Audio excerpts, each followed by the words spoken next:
Alléluia, Alléluia, Alléluia, Alléluia, Alléluia, Alléluia.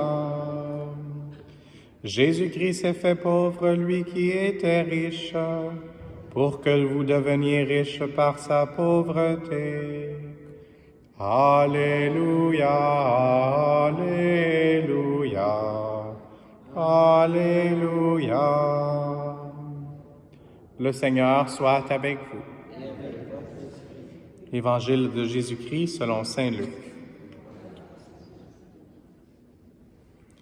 En ce temps-là, Jésus disait à ses disciples, « Moi, je vous le dis, faites-vous des amis avec l'argent malhonnête, afin que le jour où il ne sera plus là, ses amis vous accueillent dans les demeures éternelles.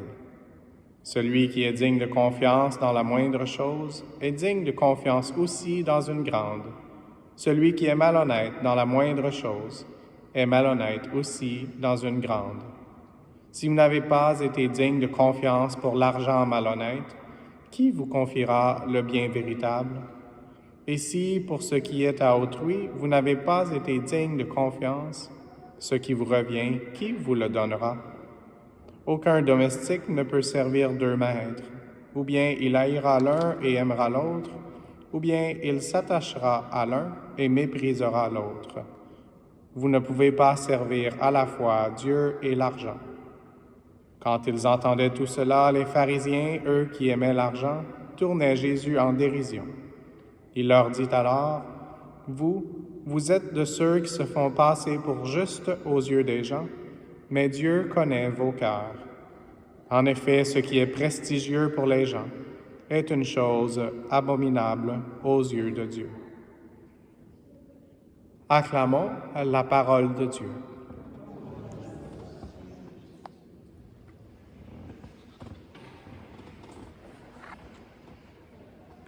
Habituellement, quand je me prépare pour l'homélie, je commence avec l'Évangile. Aujourd'hui, j'ai commencé et j'ai terminé avec la première lecture. Donc, quelques éléments que j'aimerais partager aujourd'hui.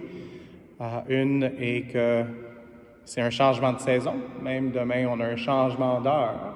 Et donc, une des premières phrases de cette lecture de la lettre de Saint Paul aux Philippiens nous rappelait « J'ai éprouvé une grande joie dans le Seigneur à voir maintenant refleurir vos bonnes dispositions pour moi. » Donc, quand j'ai vu la parole « refleurir », j'ai pensé à nos arbres qui sont très dépouillés de feuilles.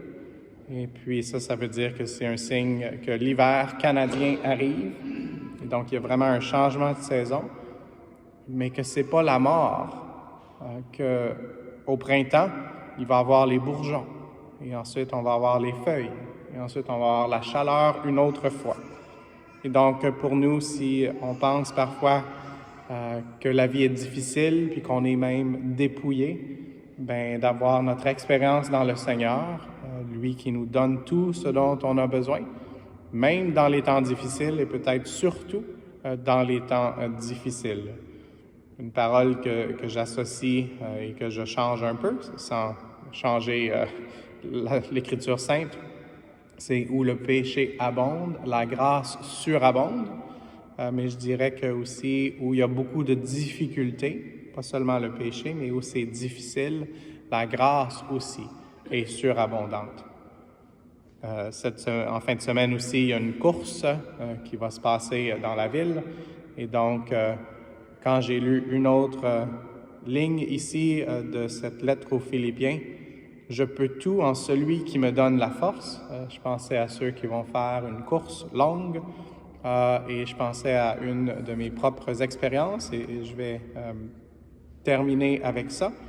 Mais avant, je veux juste dire une autre phrase qui m'a aussi touché, qui était vers la fin de notre lettre aujourd'hui aux Philippiens. « J'ai d'ailleurs tout reçu, je suis dans l'abondance. » Et donc, c'est une des promesses du Seigneur de nous donner dans l'abondance.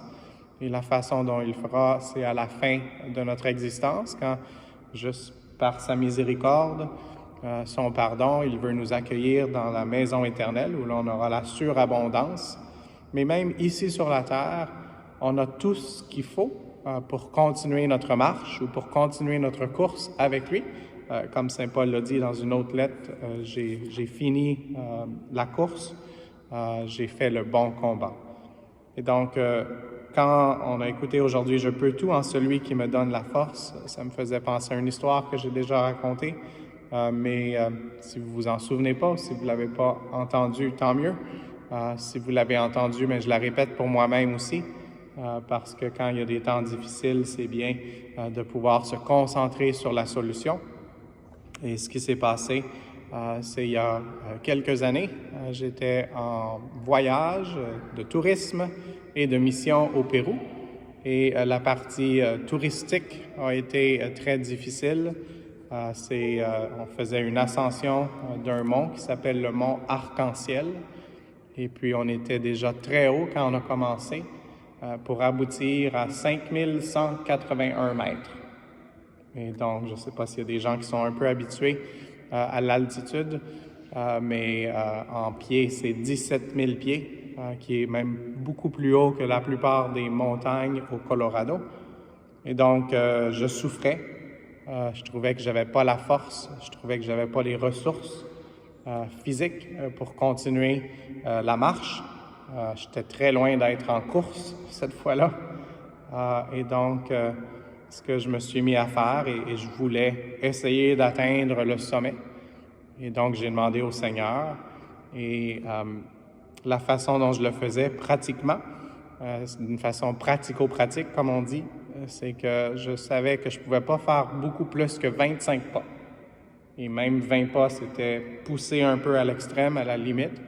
Et donc, ce que je faisais, et je ne le disais pas avec ma voix parce que j'avais plus de souffle, mais dans mon cœur et dans mon esprit, je disais Jésus 1, Jésus 2, Jésus 3, jusqu'à Jésus 25.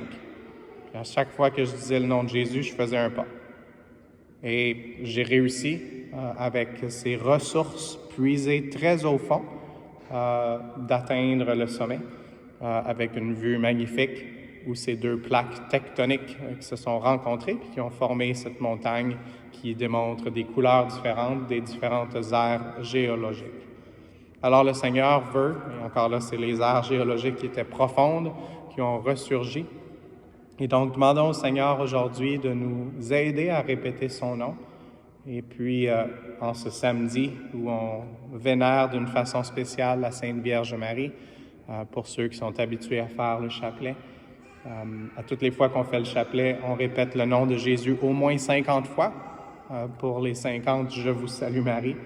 Alors, demandons au Seigneur de nous aider à implorer son nom, à nous agenouiller devant le nom qui est au-dessus de tout nom pour demander la grâce de faire un pas à la fois, mais d'avoir cette force qui est vraiment le Seigneur, lui qui est au fond de notre cœur, même quand ça semble que les feuilles sont parties et qu'il y a peu de fruits. Lui, il est toujours là pour nous donner ce dont on a besoin. Ses ressources sont inépuisables.